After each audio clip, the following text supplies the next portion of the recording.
Hello guys, what's going on? Welcome back to a video. Today we're going to be playing This Book is a Dungeon. We're going to see. So tick tick tick, you remember the time when you used to steal aching glances at the clock, prying for the strike of a merciful hour that would finally set you free.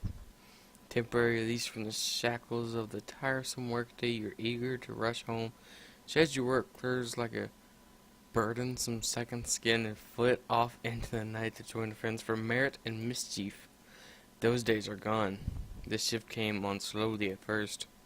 Sharp pains, dizziness, relentlessness, insomnia. But as you even more unsettling changes tightened their grip within you, it became clear that there was something very wrong.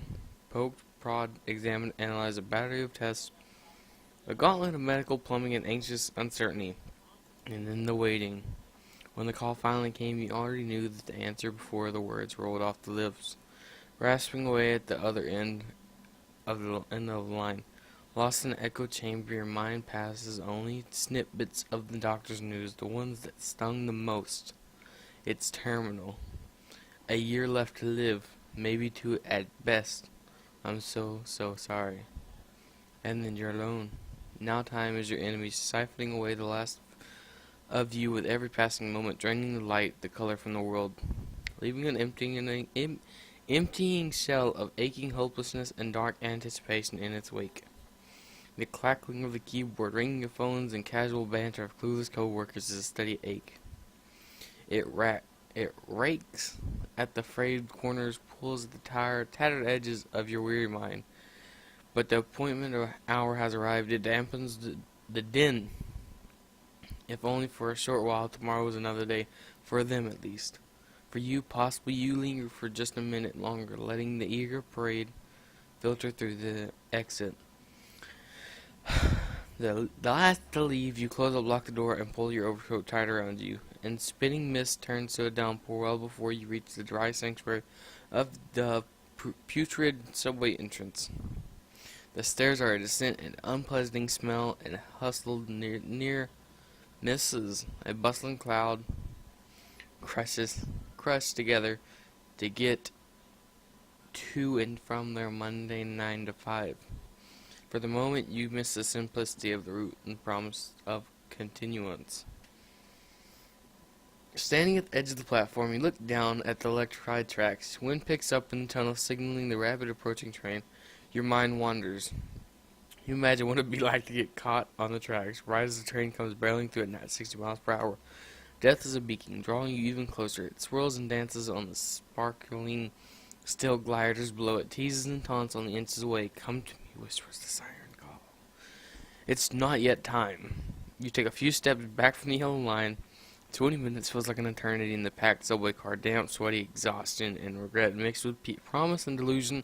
A wagon full of cattle, obviously. Tuned out, numb. Stop by stop, the opening and closing of the door thins the herd. In a welcoming colt, a shifting of space, a loosening of knots. Soon you're the last and you can breathe easy again. But you can still scan the car with a quick glance out of habit. One last time to make sure you're truly alone. But you're not quite alone. There's a small leather satchel sitting on an empty seat in the far corner of the car. You glance around again, now thrusting your weary eyes. There's still not a living soul save your own. The handrail is sticky with grime from the clutch of 1,000 dirty fingers. Filthy. You wince at its touch, but it offers stability as you work your way to the other end of the cart tower toward the orphaned satchel. Where did its owner go? The bag is weathered and worn. Some tired soul will no doubt be missing its contents, you gather. A high-pitched whine pierces through the air as the car rocks and rattles. The light flickers. 32nd Street. It's your stop. Time to go. Take the bag. You instinctively reach out and swipe the bag, figuring it's better off to do with your hands than left to wander in the dark tunnels inside a giant metal beast alone. Thick, still underground air turns cool and damp as you emerge to the city's high-speed intestines and hit the noisy streets above. 340 steps later, you're at the front door of your second-story apartment, fumbling the keys, muttering under your breath. The lock finally gives way. Peeling off your soaked coat, you drop everything on the table, kick off your shoes, and check your answering machine. You have no new messages. No surprises there. Ignoring the pile of unwashed dishes and the empty fridge, you settle back on the table and remember the bag. Inside the bag, you find an old book. The book is an age, weathered, and its cover is adorned with an ominous, skeptical being that looks half human, half serpent, and the title is written in a language you don't have the tongue to decipher.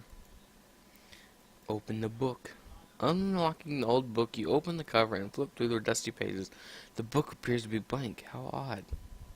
We're going to flip to the first page. The frail pages seem brittle to the touch, as if they're in danger of crumbling into nothingness, yet your fingers resonate with some unknown energy. You turn to the last page. Nothing. You flip to a random page. You find nothing. Are your eyes playing tricks on you? Or did you just see a faint glimmer of words fading from its view just now? Flipping through the pages, a faint flicker of ink catches your eye. You flip back several pages to try to find it. After much searching, you uncover that a page that sports a faint drawing of a keyhole, sketched in pencil. You instinctively reach out a finger and trace it over the drawing. A sudden sharp pain, paper cut, spurs you. Pull your hand away quickly. Looking down, you notice the keyhole stretch has changed. It's a fanged serpent. Spots of your blood dot the page. The room swims. You feel faint, disoriented. Your vision goes blank. You hit the floor. A sharp impact slams your temple, jolting. It sends a raw white heat burning through your consciousness. Then empty space. You fall through the black void, erasing the past, erasing the future, only the present. What is happening? Where am I? Who am I? Why is the darkness eating away inside me? And then a light. You awaken in a small chamber illuminated by the light of a single flickering torch resting in the sconce of the far wall. A sharp throb pulsing behind your eyes fades quickly, but an unpleasant chill is creeping in. God, you notice words scratched into the stone floor. At a distance, the torchlight is too dim to make out what they say. You grab a torch from the wall sconce and take comfort in the subtle warmth that rings across your face. You can now get a better look at your surroundings. Holding the torch closer to the floor, you can clearly see inscriptions carved there. It reads, Chapter 1, Why the Walls Bleed. A heavy wooden door to the south appears to be the only way in or out of this pit. The door creaks and shudders, opens as you strain against its weight. You find yourself in a large stone room that has carvedness and empty. The echoing sound of water droplets come from the passage to the west. You can catch a whiff of something familiar, something out of place. Is that? You also notice another passageway to the east, as well as a door you came through. Is that citrus? We're gonna go west because there's water and there's citrus. The narrow corridor opens into a dead-end room that reeks of over-ripened fruit. You're blasted with the sweet, pungent odor which nearly overpowers you. Looking around, you notice a vicious, reddish substance draining out several large, round holes in the wall. This mysterious fluid drips down slowly, syrupy cascade, collecting in the stone basins carved along the base of the wall. The only exit through the passage you came in. A sweet odors emanating from the solid liquid. You decide to leave it alone for now, exit the passage. The smell of rotten fruit wafts in the room from the western passage. Pushing further into the unknown depths, your eyes play tricks in the torchlight. What lurks in the darkness ahead, skittering away from beyond the glow of your torch?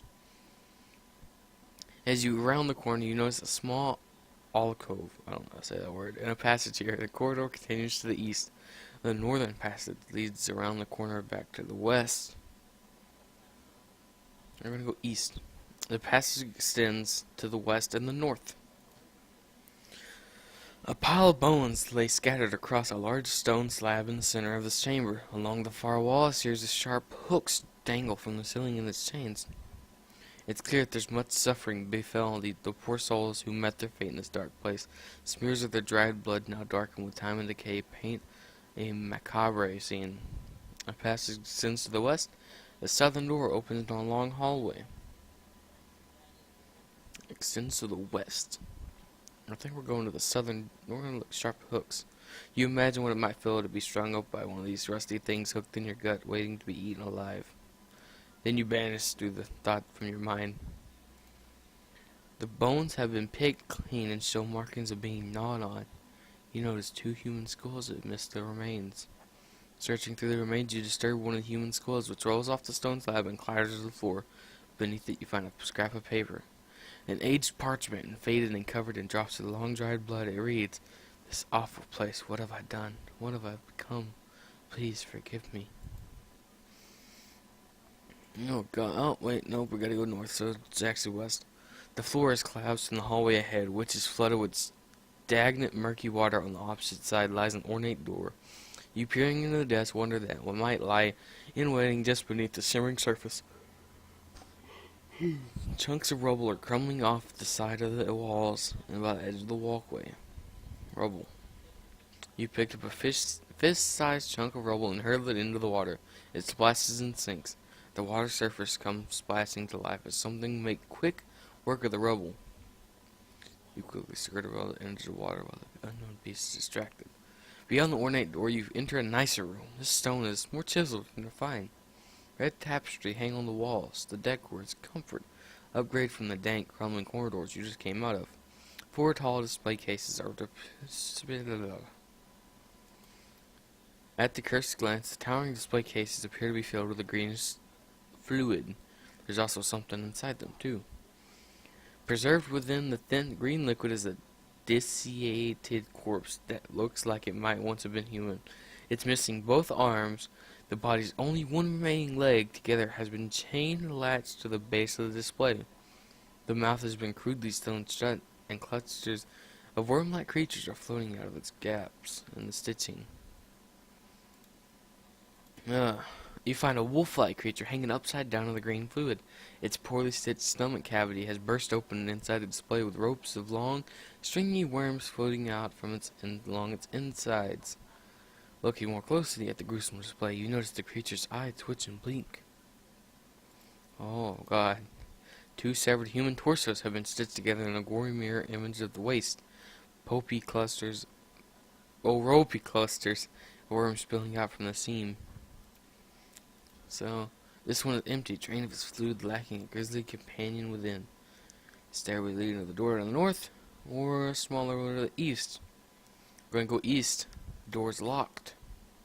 So we're going north. You walk up the stairs and open the door and enter a sitting chamber. The clanking of chains draws you further into the room.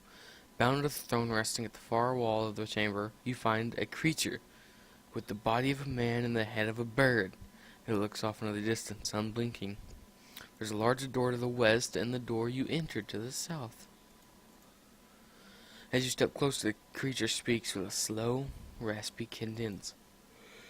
"Ah, I feel presence. What is it? What is it? Oh, what could I want with me? Little me shackled away in these filthy metal irons. Filthy little irons to hold my flesh and bone. It is a strange thing, indeed. So very strange, fleshy it is. It reeks of otherworld, doesn't it? Little me wonders why it stands there poised with some unknown purpose. The thump, thump, thump of its heart beats a hair faster now, doesn't it? Like the tap, tap, tap of the ticking time. What manners of fluids flow beneath its skin, wonders little me. Ah, it's beneath to tinge you with wicked curiosity. What, oh what could it want with little me then? Does it seek to put the sharpness to my flesh and spill my essence to the floor? Does it take my shiny skin? Does it feed me the sweet delicious nectar I crave and miss it so dearly? Or perhaps it has something else in mind for little me. Treacherous it is, little me lies. Poor little me with no sweet nectar to drink. It returns when it has something sweet for me. The bird creature continues to mutter itself. I don't know if I can go back there and get that. What could a plot require? Waiting, waiting, always waiting for the next. What toward me here is the darkness, it is pulsing heart, but it lacks the tool to sow such seeds. God. It does come from my shiny skin. You tongue the necklace free from the bird's creature's neck. Now it searches for my sweetness, the creature mutters. Bird creature. Something else? What else could I want from little me? Free the bird creature. You reach out to the strength of the chains and the creature gets anxious. Ah, it wishes to set me free? Oh yes, oh yes. That is very good. What will you use to break these chains? Your hands? Despite your best efforts, your bare hands bruised take hard enough to crash the rusty chains. You need something stronger. You search around for something big enough to smash the chains. Nothing yet. Search more. Search more. You search the room. Behind the throne, you find a big dislodged piece of stone. That might be big enough. You reach out the strength of its chains and the creature gets anxious. What will you use? The large rock we just found. You heave the large stone and smash the chain until it snaps. The sudden flurry of excitement washes over the creature. It's frees, little me. What a delight.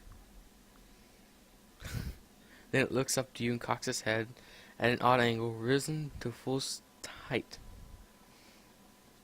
Even hunched over, the creature is much taller than it first seemed.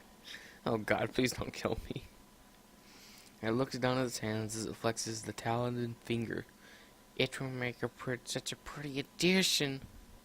Before you can react, the creature is upon you. Lightning speed, hungry, tearing into your flesh. You perish in horrible ways. Try again. God dang it. Okay, guys. Well, there's the thing. Don't help the freaking bird. He's a bad guy, and I'll see you in the next episode. Like the stuff, comment on the stuff, and I'll see you guys next time.